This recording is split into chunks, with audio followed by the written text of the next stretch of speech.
चले सेक्शन 19 थोड़ा सा मैं रिकैप करता हूं जो स्टूडेंट्स एब्सेंट थे। Section 19 deals with the statements of those persons whose position is in issue. Section 19 उन लोगों के स्टेटमेंट्स के साथ डील करता है जिनकी पोजीशन इशू में होगी लेकिन वो पार्टीज टू द सूट नहीं होते।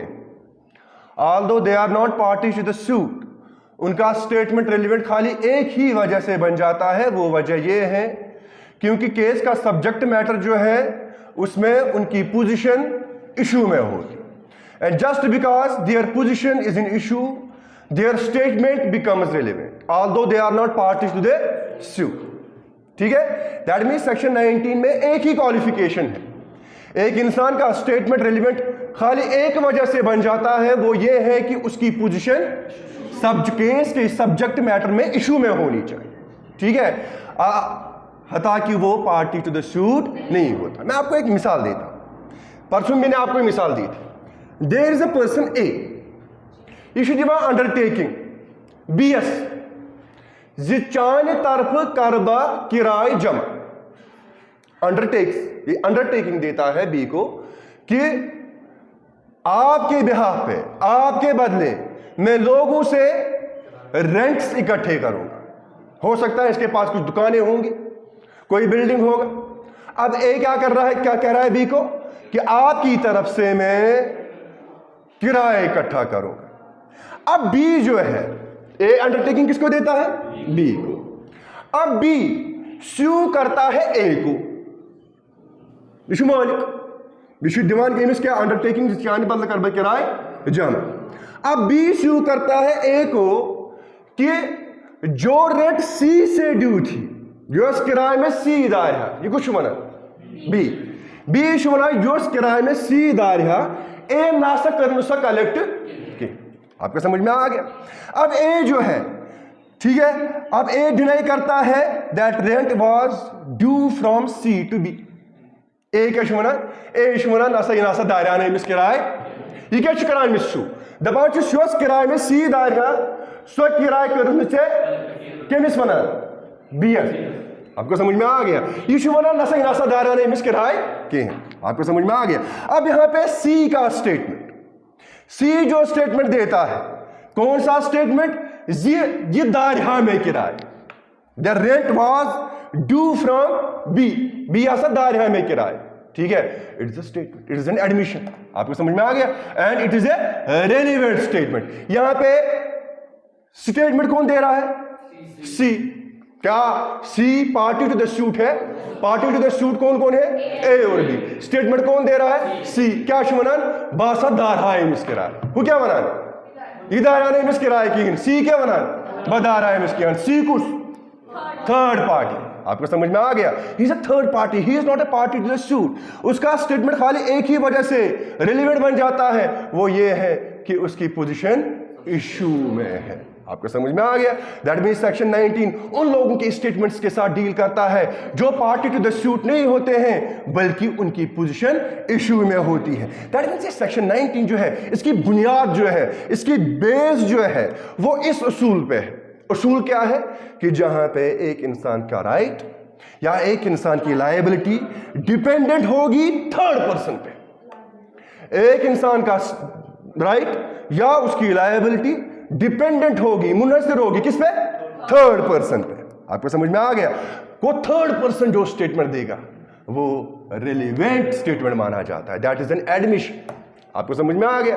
क्योंकि यहां पे पार्टी टू द सूट जो होते हैं उनका राइट, उनकी लायबिलिटी डिपेंडेंट होती है किस पे, थर्ड पर्सन पे। यहां पे बी का राइट, ठीक है, बी का राइट जो है कौन सा right, right to recover the money. ठीक है, सकत पर से बेस्ड सर्च पर सीयर मो बासा दायरा है इसके राय। आपको समझ में आ गया। दैट मीन उसका राइट टू रिकवर मनी वो डिपेंडेंट किस पे है, सी के स्टेटमेंट पे। आपको समझ में आ गया। यहां पे सी जो है उसकी पोजीशन इशू में है, इसीलिए उसका स्टेटमेंट रिलेवेंट माना जाता है। आपको समझ में आ गया। इसीलिए मैंने आपको दूसरी मिसाल दी थी कि एक एजेंट की लायबिलिटी जो होती है, एजेंट की liability to account on his principal, agent की जिम्मेदारी होती है कि वो जो कोई काम करेगा in the course of employment, वो जो भी कोई काम करेगा वो ऑन बिहाफ ऑफ प्रिंसिपल करता है।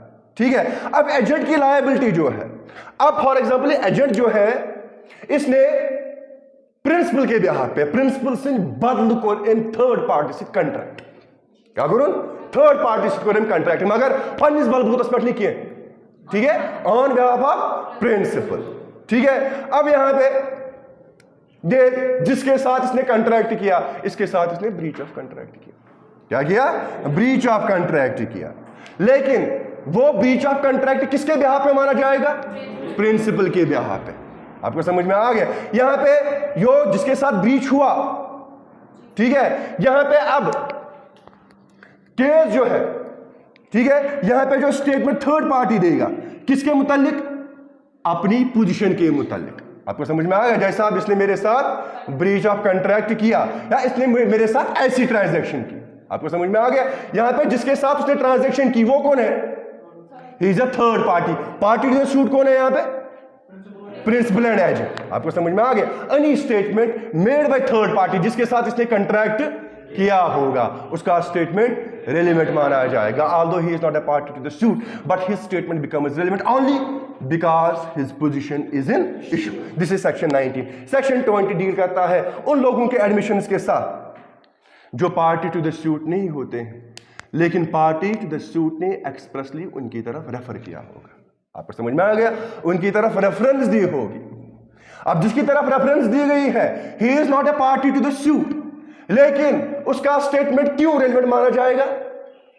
उसका स्टेटमेंट रेलेवेंट क्यों माना जाएगा? क्योंकि पार्टी टू द सूट ने उसकी तरफ किस चीज के लिए? For any information. आपको समझ में आ गया? ठीक है, वो थर्ड पार्टी जो होती है he is not a party to the suit but his statement becomes relevant because the party to the suit have expressly referred towards him for any information. आपको समझ में आ गया? मैंने आपको एक मिसाल दी थी। क्वेश्चन है whether a horse sold by A to B is sound और नॉट। ठीक है, ए को ए कुन गुड केमिस बीएस वो जो क्वेश्चन युस एम गुड कुन यमोस पागल good यमोस Holkar good योस sound good किन। ठीक है, वो कोर्टस में मसला गसान कोर्टस में एस तो बीएस मुतलिक कीस ए दपान अमिस दपान मे मे गुड कुन सह ना ठीक गुड सह ना साउंड गुड सह हल्कर गोमुत। ठीक है, ए वन जैसे अगर ने मोन बेही तुम वनो सीएस तुम वनो कसम खुदा सुन तमसी पता। ठीक है, तमिस पता यह गुड कत कंडीशन मन। ठीक है, that means party to the suit जो है पार्टी टू द सूट ने एक्सप्रेसली रेफर इंफॉर्मेशन के लिए किसकी तरफ किया? सी की तरफ। सी कौन है? Third party. अब वो जो स्टेटमेंट देगा एमसी चाहिए पता, वो जो स्टेटमेंट देगा वो कोर्ट में रेलेवेंट माना जाएगा। क्यों रेलेवेंट माना जाएगा? क्योंकि पार्टी टू द सूट जो है उन्होंने रेफर नहीं बल्कि एक्सप्रेसली रेफर उसकी तरफ किया है for any information. That means C statement is an admission. That is an admission and admission is a relevant evidence. ठीक है, that means यहां पे सेक्शन 20 जो है वो स्टेटमेंट ऑफ रेफरीज के साथ डील करता है। रेफरी कहते हैं उस इंसान को जिसकी तरफ रेफर किया जाए। फुटबॉल मैच में, वॉलीबॉल मैच में फाउल हुआ, नट टच हुआ, वो हुआ, ये हुआ, क्या विषय पता? रेफरी। दैट मीन्स जो टीम्स होते हैं अगर दो टीम्स के बीच में कोई डिस्प्यूट होता है वो एक्सप्रेसली रेफर किसकी तरफ करते हैं? रेफरी की तरफ। यहां पे वो थर्ड पर्सन जो होता है जिसकी तरफ पार्टीज रेफर करते हैं किस चीज के लिए? इंफॉर्मेशन के लिए। He is called as referee. That means section 20 deals with the statements of referees. ठीक है, मैंने आपको एक केस बताया था K M. Singh versus secretary association of Indian university. K M. Singh versus secretary association of Indian universities. इस केस में जो क्वेश्चन था वो ये था कि प्लेंटिफ ने जो रेजिग्नेशन टेंडर किया है क्या वो वॉलंटरी रेजिग्नेशन था या इनवॉलंटरी रेजिग्नेशन था? वॉलंटरी रेजिग्नेशन उसको कहते हैं जो रेजिग्नेशन एक इंसान अपनी मर्जी से दे। इनवॉलंटरी रेजिग्नेशन वो होता है जहां पे वो अपनी मर्जी से नहीं देगा, चाहे उसको फोर्स किया होगा, कंपेल किया होगा, फ्रॉड किया होगा, मिसरिप्रेजेंटेशन किया होगा। जब एक इंसान वैसे रेजिग्नेशन देता है वो रेजिग्नेशन वॉलंटरी नहीं हो सकता। यहां पे क्वेश्चन यही था कि प्लेंटिफ ने जो रिजाइन किया, उसने जो रेजिग्नेशन दिया, क्या वो वॉलंटरी रेजिग्नेशन था या इनवॉलंटरी नहीं। अब कोर्ट में मसला चला गया। कोर्ट में ये जो प्लेंटिफ है उसने रेस्पोंडेंट एसोसिएशन जो थी, यहां पे ये एसोसिएशन कौन है, यहां पे association of Indian university, this is the association. इस एसोसिएशन के 2 ऑफिशियल्स का नाम दिया और कहा कि जैसा आप इनसे एक स्पेशल ओथ ले लो किसी रिलीजियस प्लेस पे, यमनी वक्त जन सा शोबन या मुकदिम सोबन या दसगिर सोबन या सुल्तानुल आरिफिन सोबन तदन करना इन निश कसम। यह कसम खेन पे यी वन तह मंजूर। अगर यह वन जी रेजिग्नेशन, कौन रेजिग्नेशन, प्लेंटिफ सुन रेजिग्नेशन, यह वॉलंटरी बमान। अगर ये माने या इनवॉलंटरी बमान, लेकिन कब, कसम खाने के बाद। अब कसम खाने के बाद उन 2 ऑफिशियल ने जो कहा, ठीक है, चाहे तो वो ना वॉलंटरी और सा इनवॉलंटरी और, कोर्ट ने इस इंसान को कहा, किस इंसान को, जिसने एक्सप्रेसली रेफर उनकी तरफ किया था, ठीक है, दोपनस यम स्टेटमेंट दिन कम यम कम छ। They are not a party to the suit, but the parties have expressly referred towards them for any information. आपको समझ में आ गया? तो कोर्ट ने उसे कहा जिसने इसकी तरफ इशारा किया था, रेफर किया था और कहा कि ये जो कोर्ट में स्टेटमेंट देंगे, you are bound by that statement, you are bound by that statement. That means उन 2 ऑफिसर्स ने जो कोर्ट में गवाही दी, जो एविडेंस दी, that was considered to be an admission. आपको समझ में आ गया? यहां पे गारज मेरा ये है, सेक्शन 20 डील करता है उन लोगों के साथ, उन लोगों के स्टेटमेंट्स के साथ जो पार्टीज टू द सूट नहीं होते हैं, उनका स्टेटमेंट रेलिवेंट बन जाता है क्योंकि पार्टी टू द सूट ने किसी इंफॉर्मेशन के लिए उसकी तरफ एक्सप्रेसली रेफर किया होगा। ठीक है, यहां तक हमने डिस्कस किया। Section 21, section 21 proof of admission against persons making them and by or on their behalf। जैसा कि मैंने आपको बार बार कह रहा हूं, जब से हमने एडमिशन स्टार्ट किया ये चैप्टर, मैंने आपको कहा कि एडमिशन जो होते हैं वो रेलिवेंट होते हैं। Admission is a relevant evidence, और एडमिशन को प्रूव किया जा सकता है किसके खिलाफ? उस इंसान के खिलाफ जो एडमिशन करता है, उसके खिलाफ जो एडमिशन करता है, उसके खिलाफ इस एडमिशन को प्रूव किया जा सकता है, या उसके रिप्रेजेंटेटिव इन इंटरेस्ट के खिलाफ। रिप्रेजेंटेटिव इन इंटरेस्ट कहते हैं जो उसका नुमाइंदा होगा, लेकिन केस के सब्जेक्ट मैटर में किसी भी किस्म की उसकी इंटरेस्ट होनी चाहिए। आपको समझ में आ गया? ठीक है, म्योन नेचू क्या, ही इज माई रिप्रेजेंटेटिव, मेरा नुमाइंदा, लेकिन रिप्रेजेंटेटिव इन इंटरेस्ट।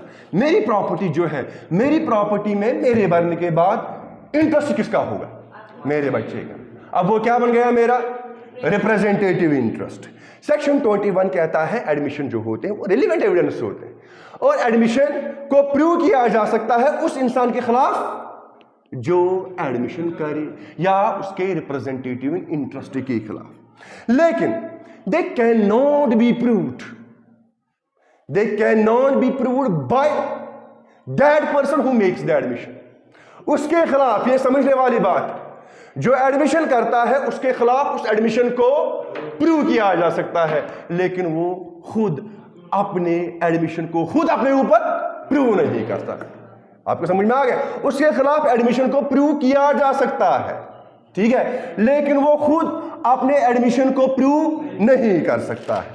आपको समझ में आ गया? लेकिन 3 सिचुएशंस में कर सकते हैं। ये रूल है। रूल क्या है? Admissions are relevant and may be proved as against the person who makes them. Admission relevant होता है और एडमिशन को प्रूव किया जा सकता है उस इंसान के खिलाफ जो एडमिशन करे। आपको समझ में आ गया? या उसके रिप्रेजेंटेटिव इंटरेस्ट पे, उसके बिहाफ पे ये एडमिशन प्रूव किया जा सकता है, but they can not be proved. ये एडमिशन प्रूव नहीं हो सकते हैं बाय। बाय का मतलब यहां पे क्या है? ये एडमिशन कोरमुत आसि सह हेकि पन्निस एडमिशनस पाने प्रूव करित। आपको समझ में आ गया? लेकिन 3 सिचुएशंस में एक इंसान अपने एडमिशन को प्रूव कर सकता है। नंबर फर्स्ट, जब एडमिशन इस नेचर का होगा, एडमिशन का नेचर कुछ इस तरीके का होगा, if the person making it wire dead, admission का नेचर कुछ इस तरीके का होगा कि ये एडमिशन जो है यह गोस आसुन तेम इंसानन कोरमुत युस मूदमुत आस, तो उस सिचुएशन में ये एडमिशन रेलिवेंट बन जाता है अंडर सेक्शन 32। ये याद आपको समझ में आ गया? मैंने आपको इससे पहले भी बोला था, in all the cases the best evidence must be given. और सेक्शन 60 में मैंने आपको बोला था ऑरल एविडेंस हमेशा डायरेक्ट होनी चाहिए, सो गस ना आसन इनडायरेक्ट। दैट मीन्स जुस्ट इंसान कोर्टस मज एज विटनेस प्रोड्यूस कर, ठीक है, तमिस गस आसन डायरेक्ट एविडेंस कत मुतलिक, इवेंट के मुतलिक, ट्रांजैक्शन के मुतलिक, जो फैक्ट इशू के मुतलिक। आपको समझ में आ गया? अगर तम बेस वोनमुत आसे युस ब्याख तमिस निश आई नॉलेज, अत मन शक कह, मगर सो नॉलेज छन फर्स्ट हैंड नॉलेज की, सो पर्सनल नॉलेज की, सो नॉलेज तम कर बदल कस निश डिराइव, इसलिए वन तथ क्या डिराइव नॉलेज। आपको समझ में आ गया? सवाल ही पैदा नहीं होता है, वो कोर्ट में ये गवाही दे सकता है कि जैसे सब मैं हज वोन हूं गवाहरन मोर उमेर बकर हेक वनित इंसान पान आस वुचमुत मारा, ठीक है, अगर मैं पान आस वुच मारा बह वन कोर्टस में जैसे मैं हज वुच पन्नो बस गर गसान बस जनान सनान वनित मे हाय वुच हुमिस मारा, यस मैंने जनान निश knowledge I, so guess knowledge drive knowledge, ठीक है। दैट मीन्स वहां पे उसकी एविडेंस कौन सी एविडेंस है? हियर से एविडेंस, और सेक्शन 60 जो है वो हियर से एविडेंस को एक्सक्लूड करता है, ठीक है। लेकिन यहां पे इसकी इजाजत है। एडमिशन जो होता है, एडमिशन में बी प्रूव्ड बाय और on behalf of the person making it, एक एडमिशन को प्रूव किया जा सकता है कौन? वो खुद या उसके बिहाफ पे। एडमिशन को कोर्ट में प्रूव किया जा सकता है, एक इंसान खुद कर सकता है या उसके बिहाफ पे तहंद बद है कि एडमिशन कोर्टस में प्रूव गसित कर ये एडमिशन आसि तमि नेचरुक जन ती इंसान मूदमुत, जन ती इंसान मूदमुत, अगर ये मूदमुत आसि तो उस सिचुएशन में मरते मरते जो स्टेटमेंट उसने किसी दूसरे इंसान के पास दिया है, दूसरे इंसान के साथ कम्युनिकेशन की है, वो इंसान कोर्ट में आके गवाही दे सकता है, बोल सकता है कि जैसा साहब इसने मरते मरते मुझसे ऐसा कहा। आपको समझ में आ गया? दैट मीन्स वहां पे उसकी नॉलेज कौन सी नॉलेज है? हियर से नॉलेज, लेकिन यहां पे वो रिलेवेंट मानी जाती है। क्यों? क्योंकि जिसके पास पर्सनल नॉलेज थी सुलह हुई नहीं। आपको समझ में आ गया? हाँ, अगर वही डाइंग डिक्लेरेशन दी, याद डाइंग डिक्लेरेशन दी मगर मूद नहीं किए, तो जो फिक्र रहा है, सवाल ही पैदा नहीं होता है कि जिसके सामने उसने कोई स्टेटमेंट दिया हो वो कोर्ट में आके इसके बिहाफ पे एविडेंस दे, ठीक है। क्योंकि जिसे personal knowledge in all the cases the best evidence should be given. अगर वो जिंदा रहा, what is the best evidence? वो खुद आके कोर्ट में गवाही। अगर वो मर गया तो उसके सामने, जिसके सामने उसने मरते मरते, ठीक है, कोई स्टेटमेंट दिया, वो कोर्ट में आ सकता है कि जैसा साहब इसने मेरे सामने ऐसा कहा, ठीक है। ये पहली सिचुएशन। दूसरी सिचुएशन, एक एडमिशन प्रूव किया जा सकता है, इसलिए मैंने आपको कहा बाय और ऑन बिहाफ। बाय मीन्स वो खुद करे, अगर वो मरा तो उसके बिहाफ पे एडमिशन को प्रूव किया जा सकता है। कौन करेगा? जिसके सामने उसने एडमिशन किया हो, लेकिन कब? मरते मरते। एडमिशन में बी प्रूव्ड बाय और on behalf of the person making it. एक एडमिशन प्रूव किया जा सकता है, एक इंसान खुद कर सकता है या उसके बिहाफ पे एडमिशन प्रूव किया जा सकता है जब when it consists of a statement of the existence of any state of mind or body। मैंने आपको इससे पहले भी बताया था, एक एडमिशन एक इंसान खुद प्रूव कर सकता है या उसके बिहाफ पे किया जा सकता है तब जब ये स्टेटमेंट जो है इसमें किसी इंसान की स्टेट ऑफ माइंड की एग्जिस्टेंस या नॉन एग्जिस्टेंस सामने आए कोर्ट के सामने। आपको समझ में आ गया? अगर मैंने कोई रॉन्ग किया, उस वक्त मेरा स्टेट ऑफ माइंड क्या था या स्टेट ऑफ बॉडी क्या थी, ठीक है, मेरी बॉडी किस हालत में थी, मेरा स्टेट ऑफ माइंड क्या था, अलगब मगो अलगब गो वकिन जानबूझ के कोर में। What is it? What is it? It's a state of mind. What is intention? What is malice, what is motive, state of mind. आपको समझ में आ गया? एक इंसान ने जब कोई रॉन्ग किया, what is negligence, what is rashness, what is bona fide, what is mala fide, these are all state of mind. और मैंने आपको कहा था कि एक इंसान की लायबिलिटी उसके स्टेट ऑफ माइंड पे ही डिपेंडेंट होती है in most of the cases. ठीक है, अगर एक इंसान ने कोई रॉन्ग किया मगर तमिश अलग एक्सीडेंट, एक्सीडेंट जो होता है मैंने आपको टॉट्स में पढ़ाया था, accident is an unexpected injury. Injury तो होती है लेकिन अनएक्सपेक्टेड। आपको समझ में आ गया? दैट मींस एक इंसान जानबूझ के वो नहीं करता। जब वो जानबूझ के नहीं करेगा तो सवाल ही पैदा नहीं होता कि उसका इंटेंशन होगा, और जब उसका इंटेंशन नहीं होगा उसकी लायबिलिटी अराइज नहीं होगी। अब एक इंसान की लायबिलिटी जो है वो किस पे डिपेंडेंट है?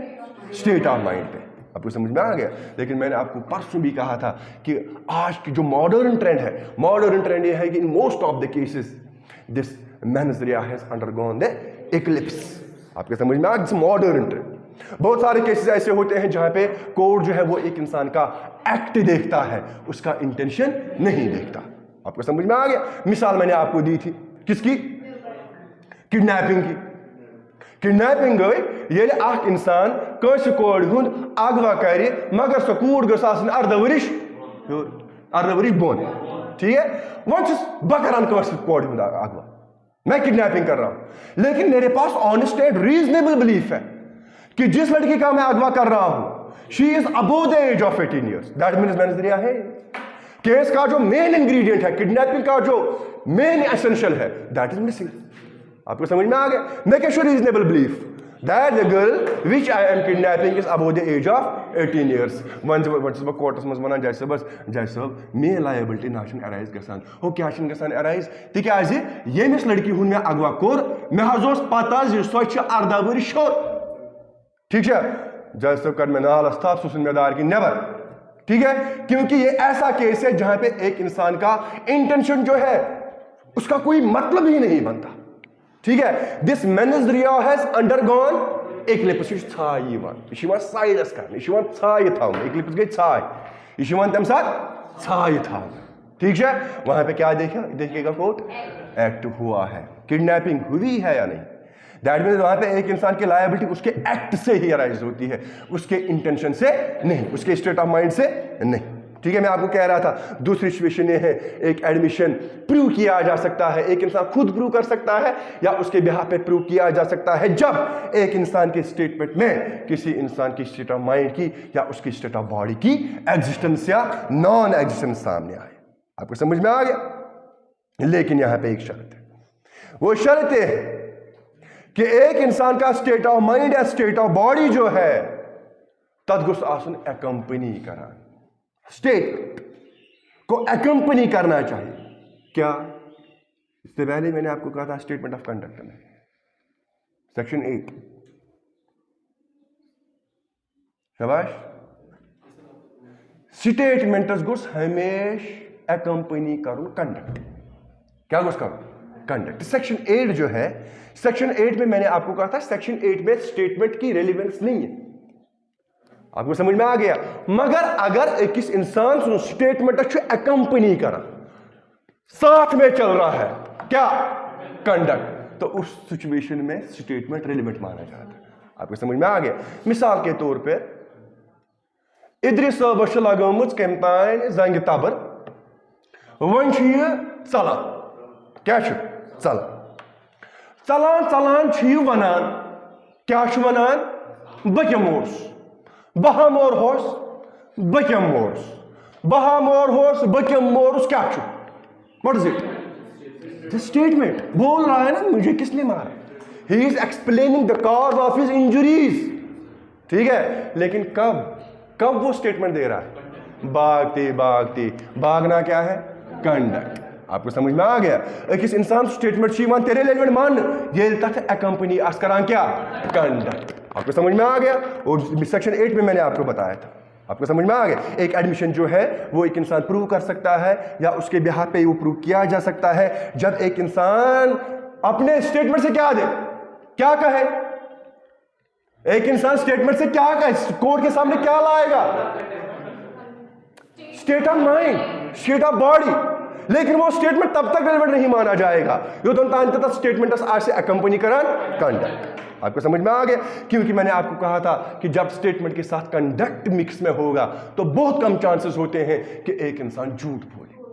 आपको समझ में आ गया? मैं जंग लगो तबर नेसफ जंग में अजान बहुत बमोर सुन और तम साथ पॉसिबिलिटीज बवन आप हो सकता है, लेकिन प्रोबेबिलिटी बहुत कम होती है। आपको समझ में आ गया? एक इंसान वहां पे झूठ नहीं बोल सकता है। ठीक है। तीसरा, एडमिशन जो है वो प्रूव किया जा, वो प्रूव एक इंसान प्रूव कर सकता है या उसके बिहाफ पे प्रूव किया जा सकता है when it is relevant otherwise than an admission. When it is relevant, जब वो रिलेवेंट होगा, अदरवाइज देन एन एडमिशन, लेकिन एडमिशन नहीं होगा, लेकिन इंडियन एविडेंस तो उसको रिलेवेंट बना रहा है। आपको समझ में आ गया? एडमिशन तो रिलेवेंट एविडेंस है ही है, ठीक है, लेकिन एडमिशन जो है अगर एक इंसान का स्टेटमेंट रिलेवेंट होगा, एडमिशन नहीं होगा, लेकिन वो रिलेवेंट किस वजह से बन जाता है? क्योंकि उसे इंडियन एविडेंस एक्ट रिलेवेंट बना रहा है। आपको समझ में आ गया? सेक्शन 6 से लेकर सेक्शन 55 तक हमें खाली एडमिशन नहीं पढ़ना, लेकिन रिलेवेंसी पढ़ना है। ठीक है। हाँ, सेक्शन 17 से लेकर सेक्शन 23 तक हमें कहा गया है कि एडमिशन रिलेवेंट होते, लेकिन सेक्शन 6 से लेकर सेक्शन 55 तक खाली हमें यह नहीं कहा गया है कि खाली एडमिशन रिलेवेंट होते। ठीक है, एडमिशन सॉरी स्टेटमेंट रिलेवेंट होते। सदा पे त्रोवोस्तान वनना एडमिशन रिलेवेंट स्टेटमेंट्स, लेकिन सेक्शन 6 से लेकर सेक्शन 55 तक हमें उन सारे स्टेटमेंट्स को बताया गया है कि कौन कौन से स्टेटमेंट्स रिलेवेंट होते हैं। फॉर एग्जांपल हमें 23 से 32 तक पढ़ना है, कन्फेशन भी रिलेवेंट होते हैं। 32 में हमें बोला गया है कि डाइंग डिक्लेरेशन भी रिलेवेंट होती है। सेक्शन 6 में हमें कहा गया है कि रस गश्ये भी रिलेवेंट होता है। ठीक है, इससे आगे हमें बताया गया है कि एक इंसान के कैरेक्टर के रिलेटेड जो एविडेंस स्टेटमेंट होता है वो भी रिलेवेंट होती है। उसके आगे हमें बताया गया है कि एक इंसान अगर किसी ओपिनियन के रिलेटेड एविडेंस देगा वो भी रिलेवेंट होती है। आपको समझ में आ गया? लेकिन वो एडमिशन नहीं होता, but that is otherwise relevant, that is otherwise relevant. ठीक है, मैं आपको 2 मिसालें देता। There is a question between A and B. Question है कि इन्होंने एक डीड बनाई। वन चु क्वेश्चन सो डीड छा जेन्युइन किन फॉर्जड? फॉर्जरी तो पाया फॉर्जरी। ठीक है, फॉर्जरी गई यथ बट जर्नी दस्तखत वगैरह पाने आस बनो फर्ज। ठीक है, अब क्वेश्चन क्या है? क्वेश्चन ये है कि ए और बी ने जो डीड बनाई है वेदर इट इज जेन्युइन और फॉर्ज। अब ए अफर्म करता है कि ये जेन्युइन है, बी अफर्म करता है कि ये फॉर्जड है। आपको समझ में आ गया? कोर्ट में कर एडजुडिकेशन के साथ सीपीसी में आपने पढ़ा होगा, कोर्ट में एडजुडिकेशन कब होगी? ये लड़की है, मैं कह रहा हूं कि ये लड़की है, ये कबूल कर रही है कि मैं लड़की हूं। अगर ये कोर्ट में मसला जाएगा, इस पर एडजुडिकेशन होगी? नहीं होगी। आपको समझ में आ गया? ये कह रही है कि लड़की हूं, मैं कह रहा हूं कि लड़का है। कोर्ट में मसला चला गया, कोर्ट को डिसाइड करना है कि ये लड़की है या लड़का है। आपको समझ में आ गया? एडजुडिकेशन ची गसान तिमन इशून पे, यमन इशून पे ज पार्टीज आसन कंट्राडिक्टिंग स्टेटमेंट्स दिवान। फर्म करता है कि ये जेन्युइन है, बी अफर्म करता है कि ये फॉर्जड है। ठीक है, ए में prove a statement by B. A है कि स्टेटमेंट प्रूव करित कहद तरफ, बी सी तरफ। क्या स्टेटमेंट? जैसे एम हैज वोन ये जेन्युइन। ए क्या वना यह जेन्युइन, सह ऑलरेडी वना यह जेन्युइन। ठीक है, दैट मीन्स सह एडमिशन करान। पन एडमिशन हेक सह पाने प्रूव करित, तमिस क्या प्रूव कर जज साहब एम हैज वोन मे फलान लटि यह डीड जेन्युइन। आपको समझ में आ गया? बी क्या ऑलरेडी वनान यह फॉर्जड, मगर बी को स्टेटमेंट है कोर्टस में प्रूव कर जज साहब एम हैज वोन मे अक दह यह डीड बनो यह फॉर्जड। ठीक है, दैट मीन्स कहन ती इंसान हेक पन एडमिशन पाने प्रूव कर। तुहद एडमिशन है हमेशा कुछ इंसान प्रूव कर? ब्याक इंसान। आपको समझ में आ गया? हाँ, एक्सेप्शंस मैंने आपको बताए। Exception is dying declaration. Exception is presence or absence of a person's state of mind or state of body. और तीसरे एक्सेप्शन मैंने आपको बताई कि जहां पे एक इंसान का एडमिशन स्टेटमेंट जो है वो रेलिवेंट होता है अदरवाइज देन एन एडमिशन। आपको समझ में आ गया? दैट मीन्स सेक्शन 19 जो है 31 डील करान कत seat who can prove admissions, who can prove admissions, admissions को कौन प्रूव कर सकता है। और इस सेक्शन 19 जो है इसमें प्रूफ ऑफ एडमिशंस को लेके कुछ जनरल प्रिंसिपल्स बताएंगे। एक इंसान का एडमिशन कौन प्रूव कर सकता है। इस सेक्शन की बेस जो है वो इस प्रिंसिपल पे है कि एडमिशन जो होता है it is an evidence against the party who made the admission. Admission जो होती है it is A relevant evidence किसके खिलाफ? उस इंसान के खिलाफ जो एडमिशन करे, उस इंसान के खिलाफ जो एडमिशन करे। अगर मैं एडमिशन करूंगा मेरे खिलाफ इस एडमिशन को प्रूव किया जा सकता है। आपको समझ में आ गया? दैट मीन्स मेरे खिलाफ इस एडमिशन को प्रूव किया जा सकता है बल्कि मैं नहीं कर सकता। ये प्रिंसिपल है। प्रिंसिपल क्या है? That an admission is an evidence against the party who has made the admission. उसके खिलाफ है, रेलिवेंट एविडेंस है उसके खिलाफ, ठीक है। And therefore it can be proved against him. उसके खिलाफ, अगेंस्ट मीन्स खिलाफ उसको प्रूव किया जा सकता है बल्कि वो खुद अपने एडमिशन को प्रूव नहीं कर सकता। He himself can not prove his own statements. एक इंसान अपने स्टेटमेंट को खुद प्रूव नहीं कर सकता। आपको समझ में आ गया?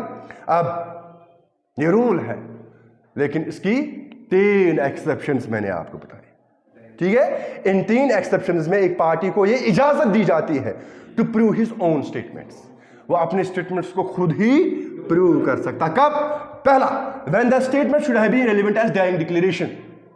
जब एक इंसान का स्टेटमेंट रेलेवेंट होगा, लेकिन रेलेवेंट किस वजह से होगा? क्योंकि एक इंसान ने मरते मरते कुछ डिक्लेयर किया।